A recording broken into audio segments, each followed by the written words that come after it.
Assalamualaikum warahmatullahi wabarakatuh.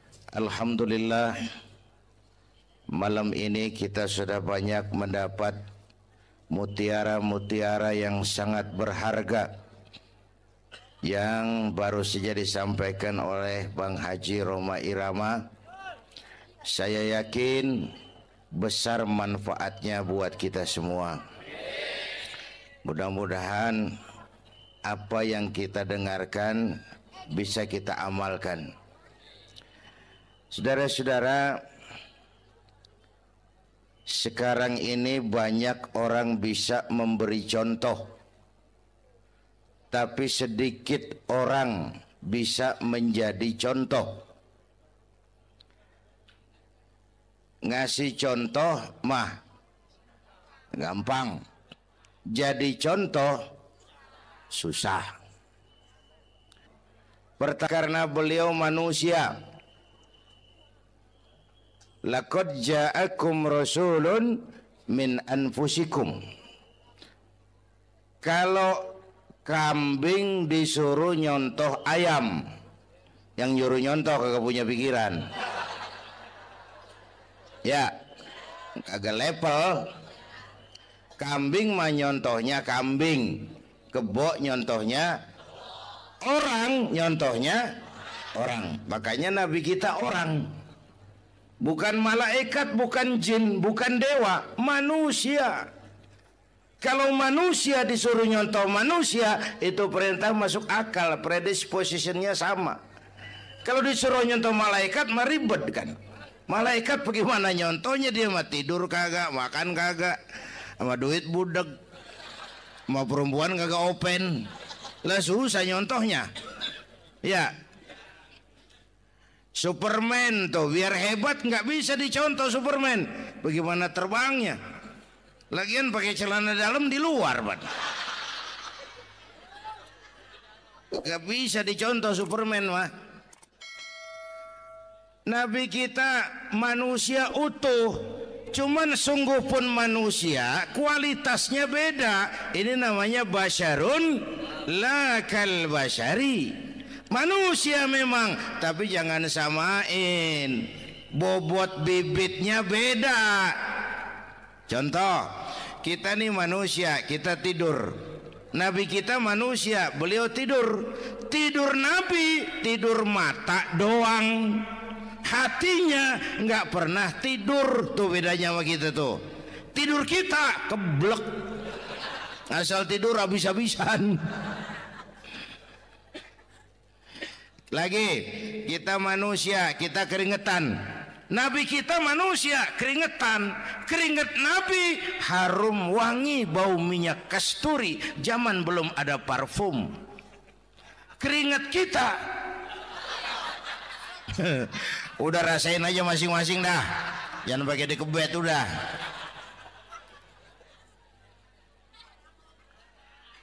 Contoh lagi, kita nih manusia nih, kita beludah nggak? Nabi kita manusia, beliau juga beludah. Ludah Nabi obat, ludah Nabi. Itu kan waktu mau hijrah kan sama Sayyidina Abu Bakar, sampai di Gua Sur, Sayyidina Abu Bakar bilang, saya turun duluan ke gua ya Rasul. Ngapain? Bersihin gua, takut ada binatang berbisa. Silakan. Turun Sayyidina Abu Bakar bersihin gua. Bener tuh, tangannya digigit kalajengking, sakit, ngebet, bengkak. Kalajengking Arab, ya emang di Arab kejadiannya. Gua heran, nyaut aja bener. Ditahan aja, udah aman ya Rasul, silakan turun. Lama-lama dalam gua berduaan kelihatan juga Sayyidina Abu Bakar mukanya pucat. Nabi tanya, mabalu kayak Abu Bakar? Abu Bakar kenapa? Nggak apa-apa. Berat meninggalkan Mekah? Enggak. Malas hijrah ke Madinah? Enggak. Takut diubur-ubur Quraisy? Orang kata enggak, itu mah enggak. Lah kenapa muka kamu pucat? Tangan digigit kalajengking. Ngapa nggak ngomong dari tadi? Saya nggak mau nyusahin Tuhan ya Rasul. Biar saya tahan, asal jangan nyusahin Tuhan. Ah, jangan begitu kau. Sini tanganmu, diambil sama baginda Nabi. Bismillahirrahmanirrahim. Cuh, diludahin. Ringkes sembuh saat itu juga. Ludah Nabi. Pengen tahu kita yang ludahin. Bengkak campur koreng.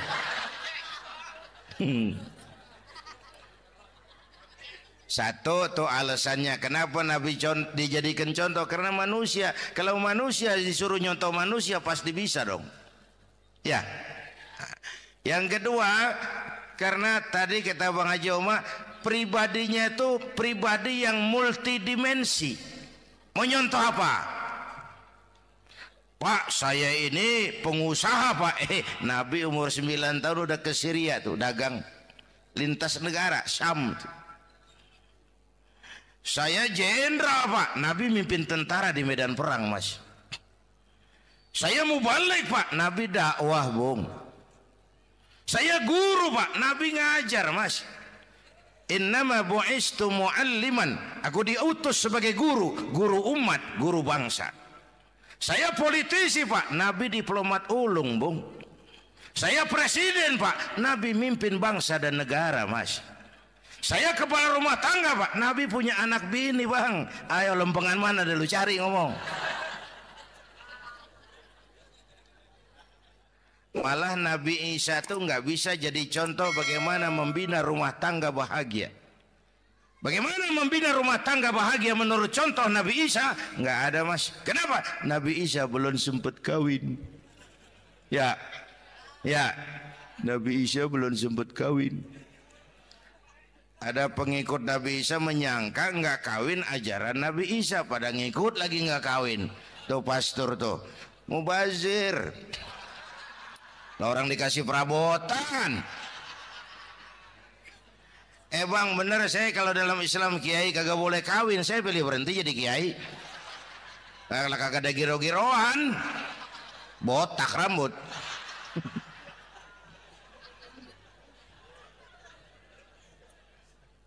Makanya Bang Haji Oma cerita poligami saya girang banget tadi. Bukan yang ngomong ahlinya soalnya.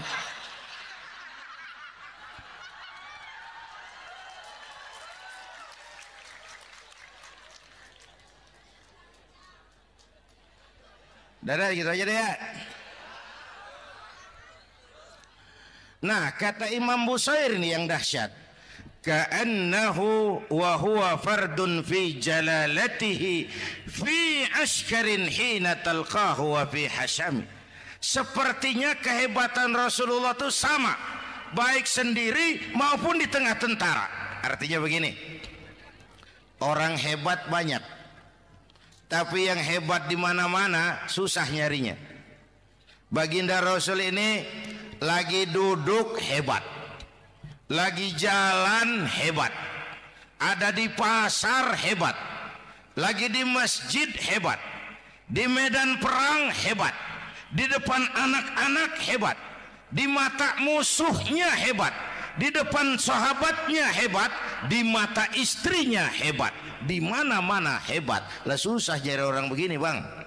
Ya, kita mah hebat juga setempat. Di kantor hebat, sekantor orang diomelin. Di kantor, pulang ke rumah dikeplak sama bininya diem aja. Ini di depan bininya dia kagak hebat dia mah.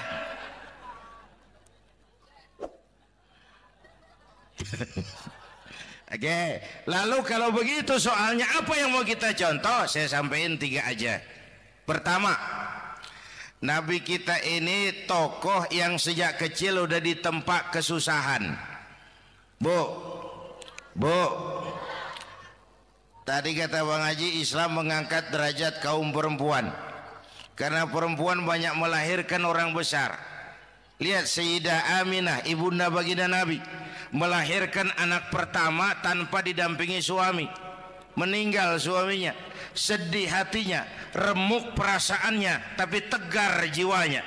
Dilahirkannya bayi bernama Muhammad, diasuhnya penuh kasih sayang, diantarnya menjadi orang besar dan memang dibesarkan oleh Allah. Itu contoh tuh Bu.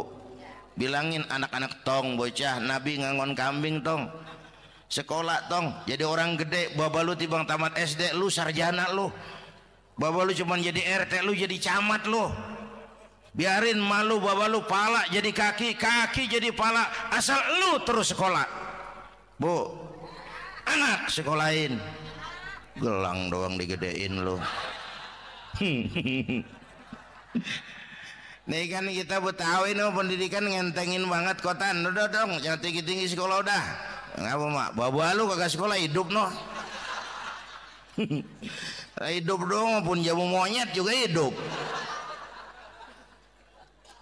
bu anak sekolahin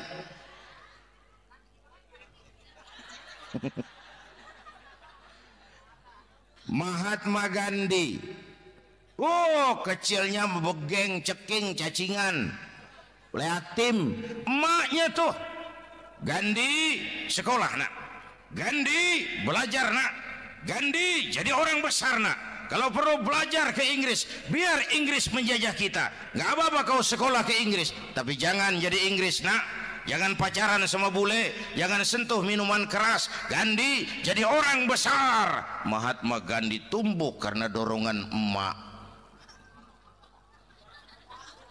mak udah yatim James Watt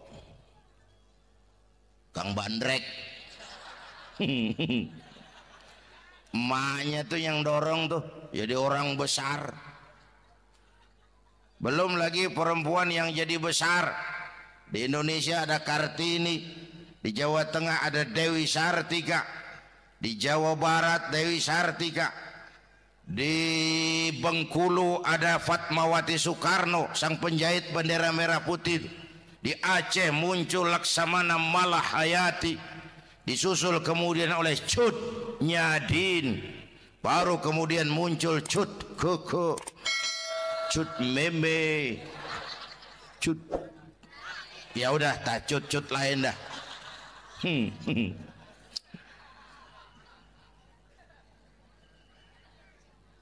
Nabi ke remajanya nggak dikolokin tegar tahan bantingan nggak cengeng begini bang kalau bahasa kita nih bahasa Betawi nih orang mah bang kalau udah biasa susah ketemu susah nggak kaget udah ya kita Betawi kan masuk udah nukangin susah mulu saya santri nih biasa makan kangkung datang ke rumah temen dikasih kangkung makanan gue ini mat dikasih daging ayam lah nambah emang apa orang mah kalau biasa susah enak nggak kagetan saya santri biasa tidur di masjid disuruh nginep di hotel lah pules nggak tapi yang biasa tidur di hotel suruh nginep di masjid encok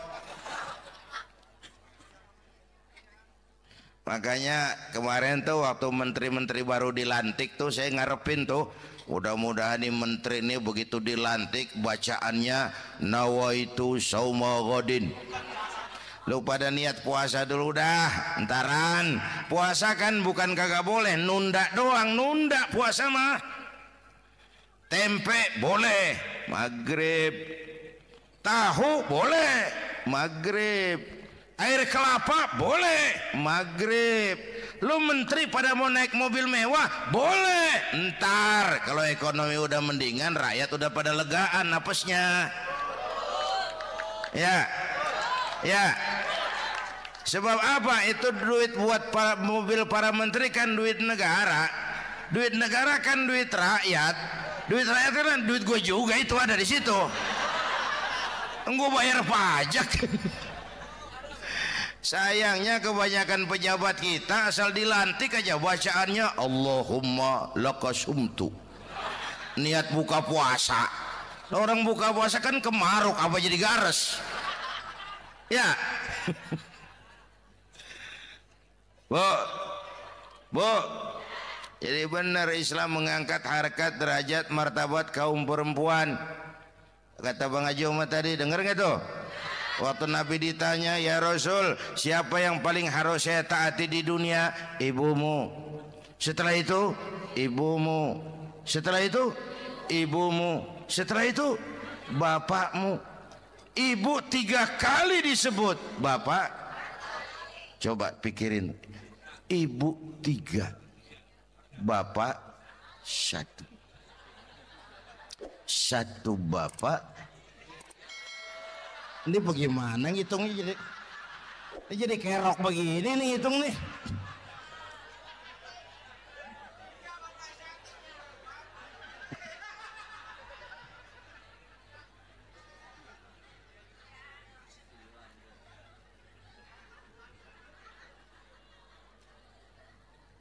Jangan takut ngadepin susah. Hidup nih keras, kerja keras, perseringat banting tulang.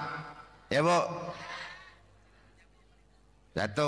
Yang kedua, contoh dari Nabi. Orang yang paling bersih hatinya Rasulullah. Orang yang paling baik akhlaknya Rasulullah. Orang yang bahkan sudah dapat jaminan ampun dari segala dosa Rasulullah.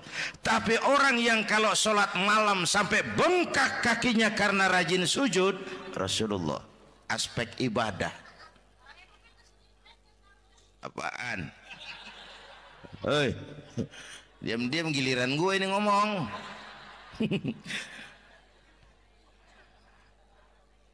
Lo ngomong lagi udah gue pulang. Canda neng. Dan gantian ya. Ya. Apaan urusan? Orang yang dosanya udah dapat jaminan ampun kalau sholat malam bengkak kakinya karena rajin sujud. Saya tahu di sini juga banyak yang kakinya bengkak. Semurat. Oke, kira-kira 3 minggu yang lalu saya menghadiri haul akbar Syekh Maulana Malik Ibrahim di Gresik, haul ke-609. Dari situ saya ke Surabaya ikut zikir sama keluarga besar Tarbiyatul Qulub. Waktu zikir saya terkejut, ada kalimat yang dibaca ratusan kali menyentak perasaan saya. Kalimatnya sederhana, kita apalah, yaitu kalimat ana Abdullah. Dibaca ratusan kali, ana Abdullah, ana Abdullah, ana Abdullah, ana Abdullah. Buat saya itu menyentak karena memperteguh komitmen, saya hamba Allah, saya hamba Allah. Ah, itu mah Pak Zainuddin kan biasa, itu mah kita semua juga hamba Allah. Betul. Ayo kita bikin luar biasa. Saya mau tanya, Bapak, ibu hamba Allah apa bukan? 3 orang. Ibu hamba Allah apa bukan? Hamba Allah. Kata siapa? Nah, kata ibu sendiri. Kalau kata sendiri, pan namanya pan ngaku. Ya. Orang ngaku mah boleh dong, tiba ngaku, namanya juga ngaku. Cuman diakuin apa enggak kita pan belum tahu. Ngaku mah murah, diakuin mahal. Ya, yang gampang dah. Ibu kenal sama Presiden SBY? Kenal. Presiden SBY kenal sama ibu? Lo ngaku lo, ngaku.